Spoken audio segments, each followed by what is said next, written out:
गौर करो, ये ऑटोमन जो है ये पोयम जॉन कीट्स के द्वारा लिखा गया है। जॉन कीट्स, ये जो टॉपिक है रेनबो पार्ट 2 का 4th लेसन, चौथा लेसन है, ठीक है। जॉन कीट्स के द्वारा हम लोग कोई भी टॉपिक पढ़ते हैं उसके पहले हम लोग परिचय कराना पड़ता है इनके कवि से। इनके जो पोयम है जिनका नाम है जॉन कीट्स, क्या नाम है? जॉन कीट्स, ठीक है। ये जॉन कीट्स है और इन्हें जो है परिचय कराया जा रहा है कि इनका कैसे, ये मात्र 26 वर्ष के उम्र में, कितने वर्ष की उम्र में? 26 वर्ष के उम्र में इनका डेथ हो गया था और ये 19 वर्ष की उम्र में ही कविता जो है लिख दिए थे। 19 वर्ष, सोचिए कि आप लोगों की उम्र में जो हम लोग कुछ नहीं समझ पाते उस समय ये कविता लिख दिए थे। देखिए इंट्रोडक्शन में क्या लिख दिया है, ध्यान दीजिएगा।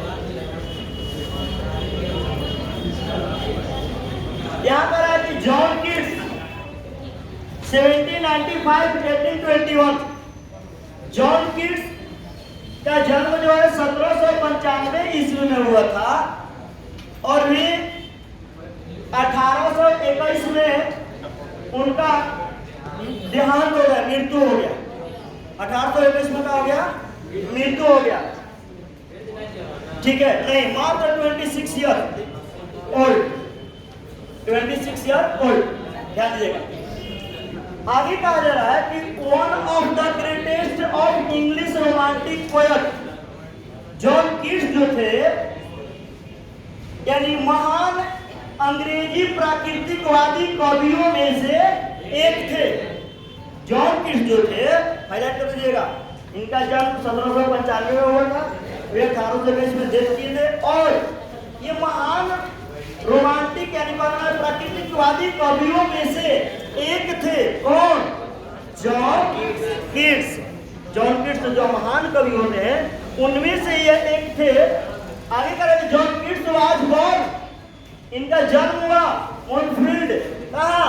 मुनफील्ड में इनका जन्म हुआ था। जो मुनफील्ड जो जगह वो कहाँ है? लंदन में। मुनफील्ड जो है वो जगह कहाँ है? लंदन में है। He studied at Clarke's school, वे यानी इनका है जॉन कीट्स का अध्ययन, पढ़ाई लिखाई क्लास स्कूल में, क्लार्क्स स्कूल में हुआ था। एट इनफील्ड में, एट इनफील्ड एक जगह का नाम है, वहीं पर क्लास स्कूल था, जिसे होता है ना अलग अलग स्कूल का नाम, उसी स्कूल का नाम ये क्लार्क स्कूल। इनके क्लास जो थे क्लार्क स्कूल में इनका पढ़ाई लिखाई हुआ था। लेकिन डीपली इंटरेस्टेड जॉन कीट्स से गहरी रूप से रुचि लिए थे। इनका जो रुचि था in cricket and boxing, boxing समझ रहे ना, मुक्केबाजी में थे। देहात में घूसा घूसी, वही मुक्केबाजी में इनका फाटा मुक्केबाजी में इनका क्या था? रुचि था। He grew into a warrior reader, ये बढ़े, grew into ये आगे आए, लेकिन किस रूप में? एक warrior रीडर के रूप में। वॉरियर्स जानते हैं किसको कहते हैं? भूखट। भूखट समझते क्या कहा जाता है? हम नहीं कहेंगे जो भोजन खाती भूखाई रहेला, हाँ ऊपर एक भूखड़ का जरा पेटू का जरा, अरे पेटू बहुत बड़ी खाला, लेकिन ये खाने और खाने वाले पेटू नहीं थे, भूखड़ नहीं थे, ये पढ़ने के भूखड़ थे। ये पढ़ने में भूखड़ थे कि कितना भी पढ़ते थे इनका मन उबता नहीं था, जिसे हम लोग हैं। लेकिन हम लोग पढ़ने के भूखड़ नहीं है, हम लोग मोबाइल चलाने के भूखड़ हैं। कितना ही मोबाइल चलाएंगे हम लोगों का मन उबने वाला नहीं है। उसका हम लोग डाटा खत्म ना होगी, वो हमनी से लाइफ भले बर्बाद हो, लेकिन 2 GB को डाटा उड़वा के सुनने के बाद नहीं तो एक बार बाद कंपनी वाला ले ली। हम लोग ये सोचते हैं जी, हम लोग 399 के रिचार्ज क्या कराते हैं, उसके 399 के रिचार्ज में अपने लाइफ को डाल देते हैं। कंपनी 399 रुपये हमसे लेकर भाग जाएगा, वो 9 वसूल कर ले। ये नहीं कहते कंपनी के 9 वसूल करके लाइफ बर्बाद कर देता, ओकर आप पीछे भागेगा नहीं। और ज्यादा क्या देखता है? फेसबुक, आप फेसबुक में छोटा छोटा क्लिप का वीडियो रहता है ना, वो सब देख के टाइम पास। इंस्टाग्राम आगे कोई कह रहा है कि वो जो पढ़ने का भूखर था, लेकिन स्पेशली विशेष करके ऑफ ग्रीक मैथोलॉजी, इसके लिए तो रोमन पौराणिक कथाओं को पढ़ने में, रोमन जो पौराणिक कथा होती है उस कथा को पढ़ने के लिए ये भूखर थे। ये कहने का मतलब वो मैंने इंटरेस्टेड थे, ज्यादा उड़ते नहीं थे। He even started a translation of Virgil Aeneid। यहाँ कह रहे हैं कि जॉन कीट्स जो थे अनुवाद करना प्रारंभ कर दिए, लेकिन अनुवाद करना प्रारंभ किए किस चीज को? तो वर्जिल के कविताओं का।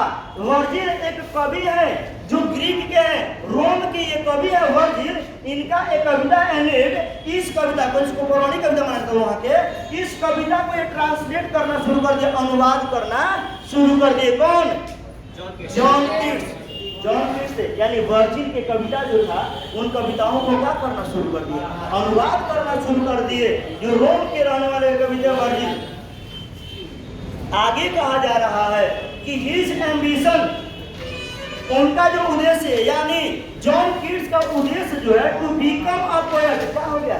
जॉन कीट्स का उद्देश्य हो गया एक कवि बनने का। कौन सी बनने का बाबू? एक कवि बनने का उद्देश्य हो गया। एंड वाज फायर्ड, और उनके मन में एक चिंगारी सा उत्पन्न हुआ। By his first acquaintance with Spenser Faerie Queene, यानी किस चीज से? तो स्पेंसर जो लेखक है उनके जो एक कविता है फेरी क्वीन, इस पौराणिक कविता को से जब जान पहचान हुआ, जब इस पौराणिक कविता को वो पढ़े, जब उस कविता के संपर्क में आए तो उनके अंदर में एक आग सी सुलग गई। वो आग ये थी, ये आग नहीं थी कि हम लोग जो है दूसरे गलत कामों के लिए, उनके अंदर ऐसा जुनून जग गया कि वे कवि बनने के बारे में सोचने लगे, और उनका मुख्य उद्देश्य बन गया क्या बनना?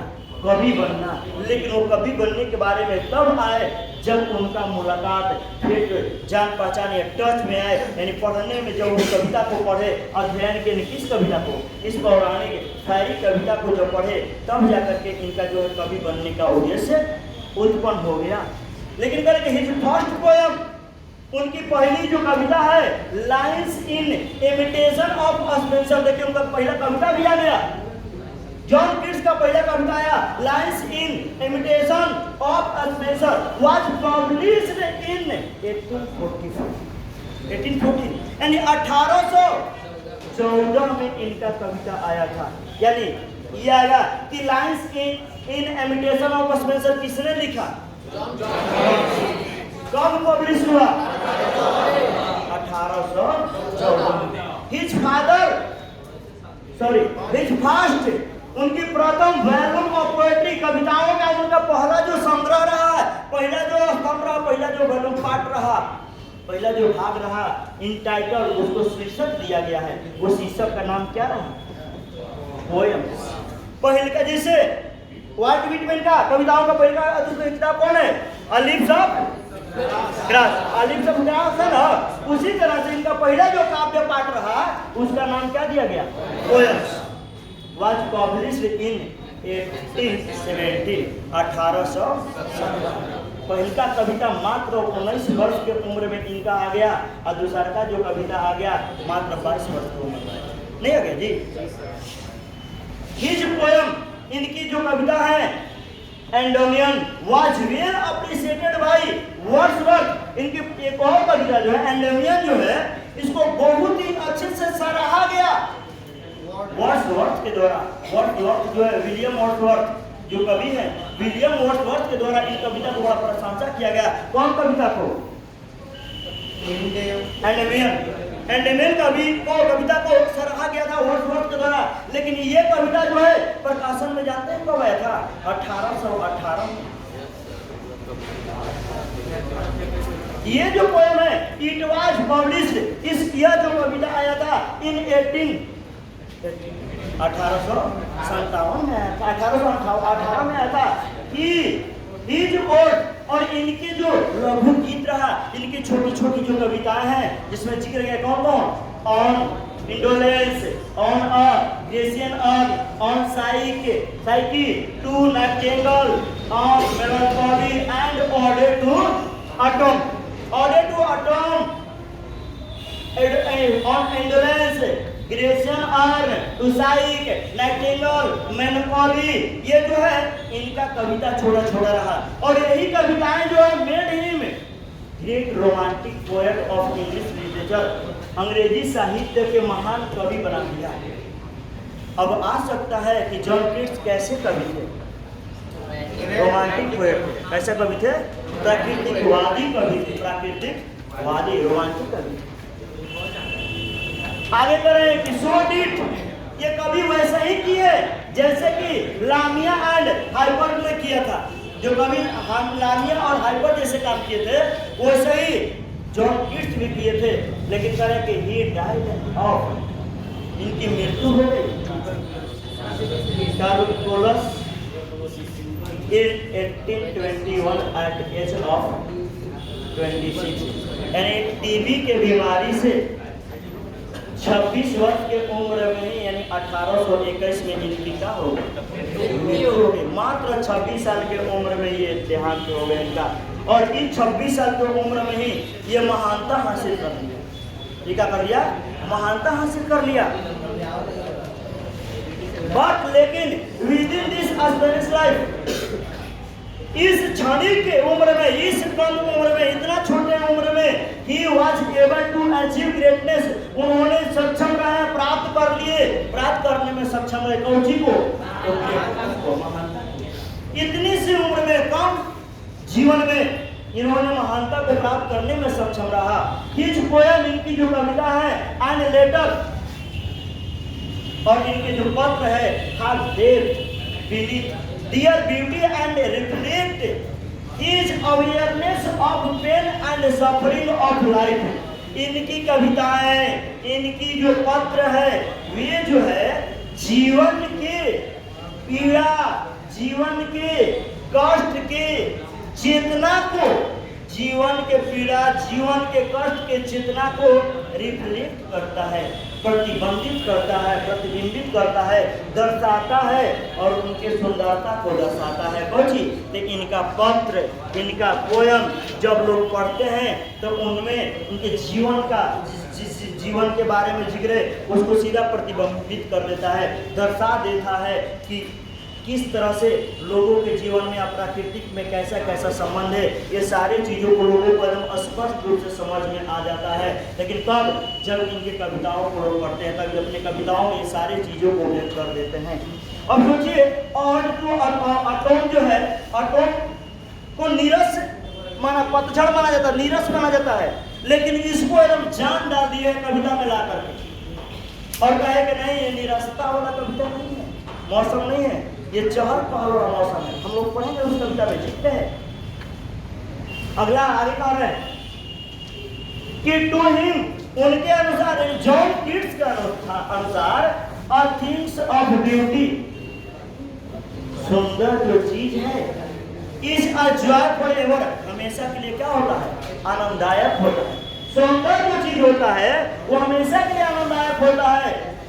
एंड ब्यूटी इज ट्रूथ, और सुंदरता ही सत्य है। ट्रूथ इज ब्यूटी, और सत्य ही सुंदर है। सुंदरता सत्य है, असत्य क्या है? सुंदर है। ये कथन आ सकता है, याद कर लीजिए कि beauty is truth, truth beauty, ये किसने लिखा है? जॉन कीट्स ने लिखा है। इन द पोएम, कविता में, ऑटो ऑटम, जो ये पतझड़ जो ऑटम कविता है, इस कविता में कीट्स कवि जो है डिस्क्राइब्स, वर्णन करते हैं the beauty and characteristic spirit of autumn in a series of memorable pictures exhibiting the principle of beauty in nature।